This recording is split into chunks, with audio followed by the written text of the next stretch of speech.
we did all our x-rays just like we did with the international group here. We did our x-rays and MRIs and sent that to them, and we did our Zoom. I filled out questionnaires, like 300 questions. We did all the groundwork, and oh yeah, you look like an ideal candidate, yada da da da. Come to Montreal for a pre-op meeting. So we booked our flights to Montreal and off we went. We got there, and physiotherapy, we could tell within the first 10 minutes that something didn't feel right, because physiotherapy's, oh, well, here's a suggestion, for your socket, and here's, this and that. And we're just like, well, okay, why are you making suggestions for my socket? But, we didn't know. We continued on.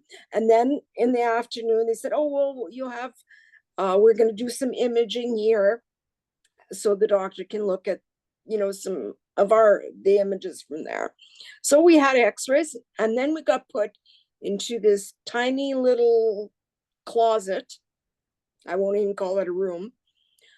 Closet. And we sat there for 3 hours. No one came in to tell us what was happening, whether we were going to see the doctor, nothing.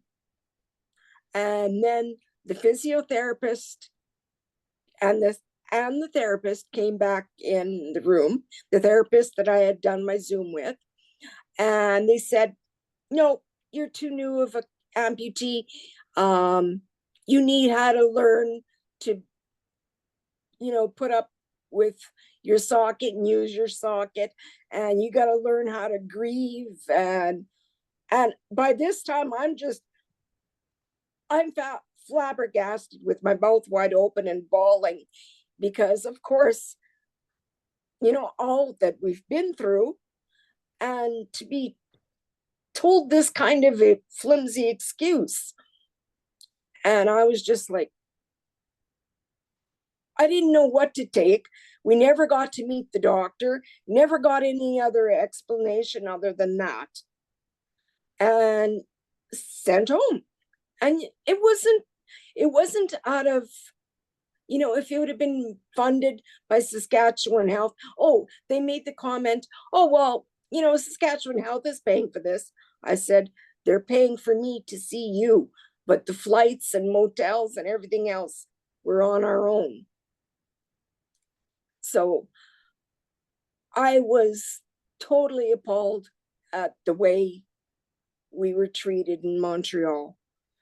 And I, in fact, mentioned it to the rehab facility that had sent us from Regina, that was a unacceptable answer. Like, why did they tell us to come if they felt I wasn't a good candidate? If they thought I was not ready for surgery, the psychologists had a Zoom conference with me 2 days prior. Why didn't, we discussed of everything. So why were we too new all of a sudden? Then we heard through the grapevine that the Quebec government had stopped funding, and that there was this government political struggle between healthcare going on. And so that's when I said, start looking elsewhere.